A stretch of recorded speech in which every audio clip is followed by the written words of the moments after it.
Thank you, Professor Faggioli, for those insightful remarks, and we look forward to our two responses. Allow me to welcome our first respondent, Dr. Melanie Barrett. Dr. Barrett is chairperson and professor in the Department of Moral Theology at the University of St. Mary of the Lake. She earned a BA in Political Science and International Studies from Northwestern, and both her MA in Divinity and PhD in Religious Ethics at the University of Chicago, the Divinity School, excuse me. Dr. Barrett also has an STL from, the University of St. Mary of the Lake, and a STD from the University of Freiburg in Moral Theology. She's the author of Co-Creating with the Creator, a Virtue-Based Approach in Science, Faith, and Human Fertility, the third conference on ethical fertility health management, and the chapter Doctrine and Praxis in Pope Francis's Approach to Evangelization in Pope Francis and the Event of Encounter. Dr. Barrett has also written on the ethics of Hans Urs von Balthasar and is currently completing a second book on suffering and the moral life in the work of Thomas Aquinas. Dr. Barrett is member of the editorial board of Chicago Studies, the Society of Christian Ethics, and the American Academy of Religion, and also the Academy of Catholic Theology. Please give her a little welcome to the podium, and thank you, Dr. Barrett.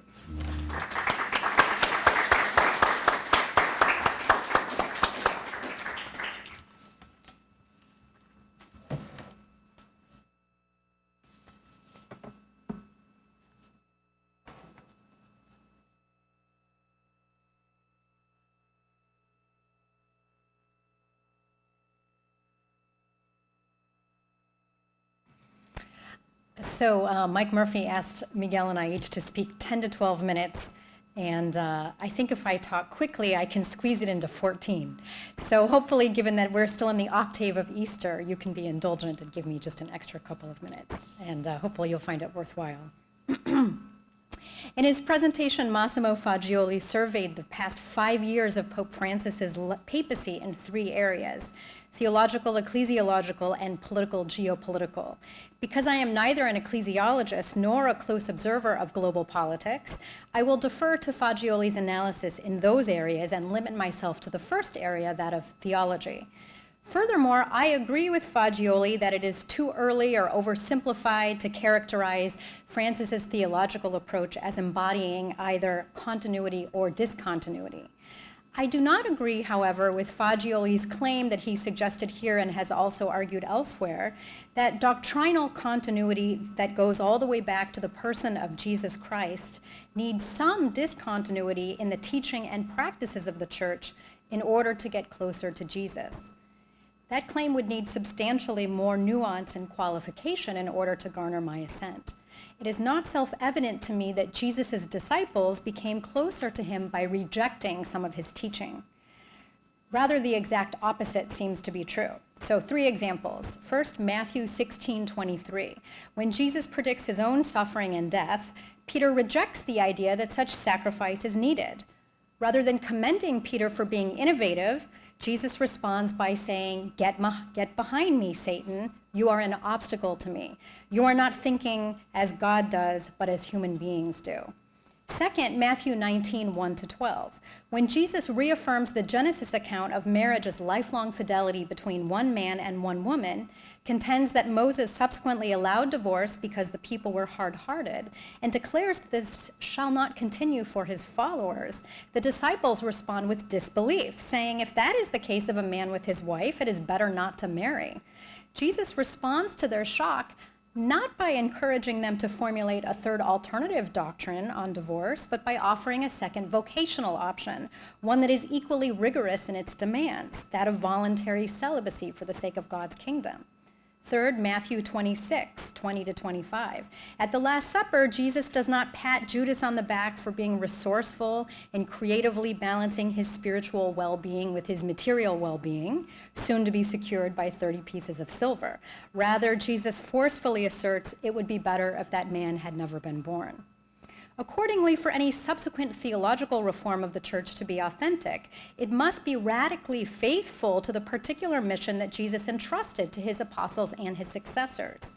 As Pope Benedict XVI cautioned in 2005, this is the talk that Faggioli referred to, Discontinuity contributes to reform only when it pertains to contingent matters indexed to particular historical contexts, not to fundamental principles of faith. As an example of good discontinuity, Benedict pointed to Dignitatis Humanae. When Vatican II recognized and made its own an essential principle of the modern state, namely the right to religious freedom, it recovered the deepest patrimony of the Church. For, quote, the martyrs of the early church died for their faith in that God who was revealed in Jesus Christ. And for this very reason, they also died for freedom of conscience and the freedom to profess one's own faith, a profession that no state can impose, but which instead can only be claimed with God's grace and freedom of conscience. What constitutes good discontinuity is an important question, of the kind that theology professors enjoy pondering with thoughtful colleagues while consuming ample amounts of wine and cheese. But the issue is not merely academic, for it lies at the very heart of current debates surrounding Francis's theology. Is Francis advocating positions that definitively undermine the very tradition of which he is its preeminent interpreter? His most vociferous critics fear exactly that, and Francis's frequent juxtaposition of law versus reality, law versus grace, as Faggioli has pointed out, seem to substantiate their concern that he is destroying essential Catholic doctrine. Or is Francis merely innovating in ways that constitute a valid trajectory within a legitimate diversity of options available in the broader tradition? With regard to moral theology in particular, which is my area of expertise, I judge it to be the latter. Though some have characterized Francis as a heretic, I believe this to be unwarranted. Rather than repudiating essential doctrines, Francis is encouraging greater prudence regarding the pastoral application of doctrine to particular cases.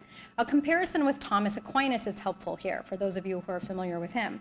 Aquinas maintained that at the level of the general principle, moral truth is the same for all, both because there is one objective truth that binds everyone, for example, that murder is wrong, and also because all human beings can know this truth through reason, presumably without much difficulty. But given the contingency and complexity of human affairs, as we move increasingly toward the particular case, Aquinas held that the truth is not the same for all, either because not everyone can access that truth and therefore needs to consult authorities who possess greater knowledge and expertise, or because more than one true answer is legitimately possible without compromising the objectivity of truth. After consulting the relevant authorities, conscience is the act by which human reason applies the general principle to a particular case in order to arrive at a prudent judgment. Furthermore, for Aquinas, the general moral principles that conscience applies to particular cases are not arbitrary laws. They are not legalistic impositions that unfairly suppress human freedom. Rather, moral norms are trustworthy guideposts to authentic human fulfillment. Just as the diabetic needs to be informed by their doctor by practical principles, such as eat less sugar, in order to learn how to become physically healthy, so too our conscience needs to be informed by moral principles, such as don't commit adultery, in order to learn how to become spiritually healthy. However, the application of such principles to specific circumstances isn't always straightforward and clear-cut, which is why Aquinas spends very little time doing this. Instead, he devotes the majority of his moral theology to delineating the full range of virtues that a person needs in order to make such prudent judgments correctly.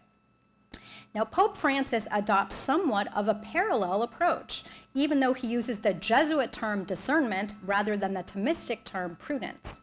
And he spends more time discussing the complexity of circumstances than the virtues needed to make such judgments. Also, like Aquinas, Francis insists that the Church should articulate clear moral principles in order to help believers form their consciences. Just read Laudato Si, Francis's encyclical on the moral obligation to care for the environment, and you will find ample examples of such intentional conscience formation.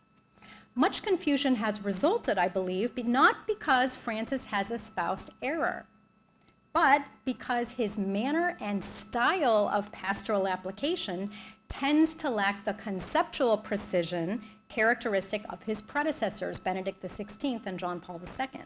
Accordingly, many people read Amoris Laetitia as a Rorschach ink blot, seeing in it whatever they want to see, and pointing to specific sentences taken out of context in order to substantiate their preferred interpretation.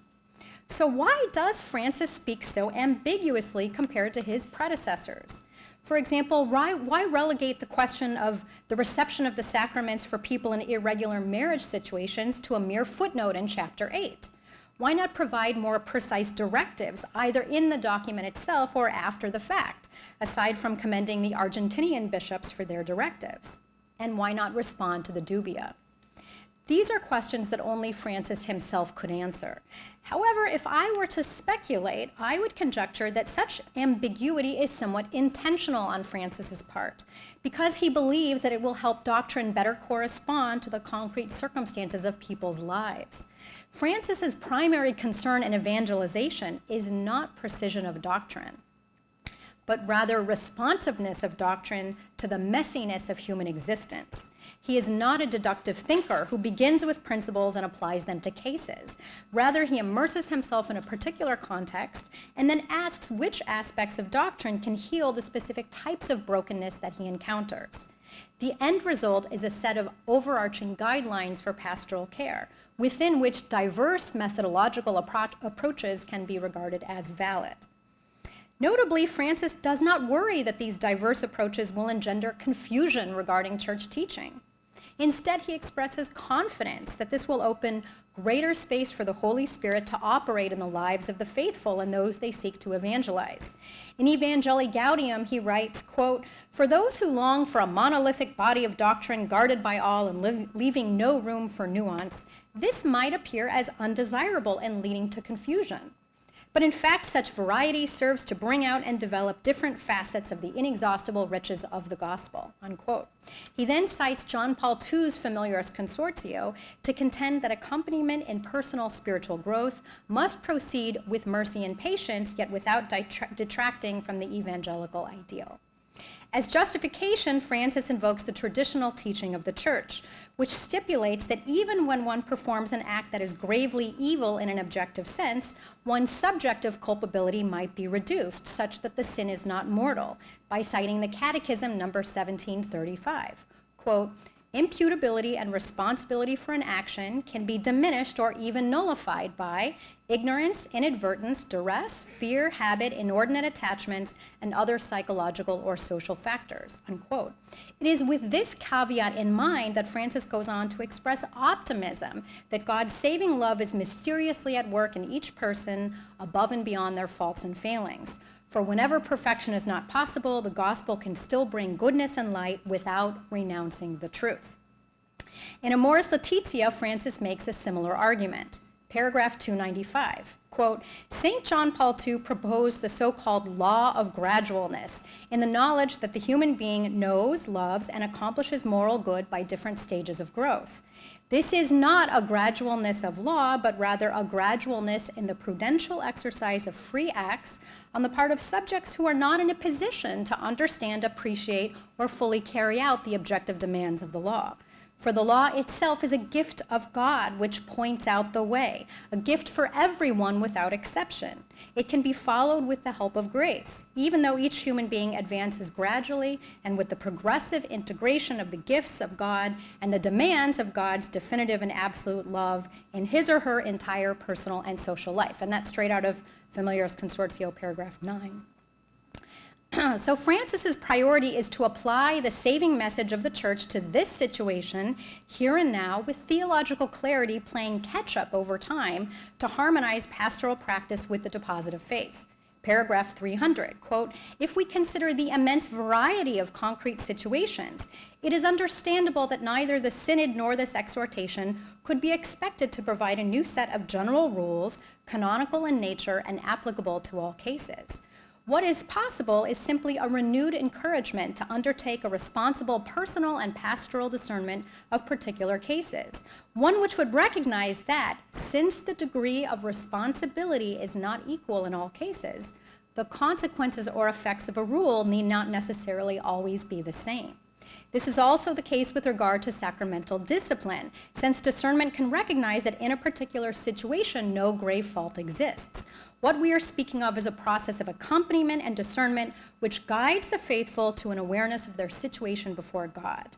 Given that gradualness is not in the law itself, this discernment can never prescind from the gospel demands of truth and charity as proposed by the Church. Importantly, both Aquinas and John Paul II would agree with Francis that not everyone in an irregular situation is in mortal sin. Consider the example of a person who is divorced and civilly remarried without annulment. Perhaps objective grounds for an annulment exist, but the annulment was not granted either because the ex-spouse lied or was unwilling to participate in the annulment process, or the couple couldn't provide enough evidence or witnesses to prove their case in the external forum. Or perhaps one's previous marriage was sacramentally valid, so objectively one is now committing adultery with the second spouse, which constitutes grave matter. But one's subjective culpability is so diminished due to ignorance or a lack of freedom that one's sin is venial rather than mortal. In either case, the person remains in a state of grace and thus could receive communion, for it would be efficacious for them. The only issue from a moral perspective is whether one's receiving communion publicly would cause confusion about the Church's teaching and thus scandal.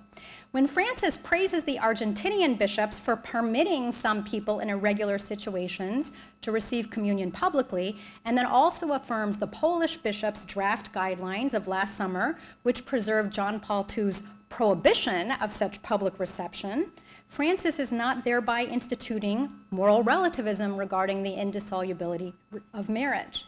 Rather, he is giving individual bishops the latitude to assess within their own dioceses what would cause scandal and what would not, and to develop pastoral guidelines accordingly.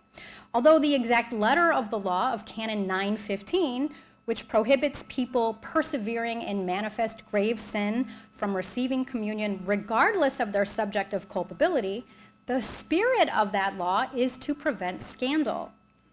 Because the Pope is the supreme legislator and thus the chief interpreter of canon law, Francis is exercising his papal prerogative in yielding the interpretation of Canon 915 to his fellow bishops according to their particular situations.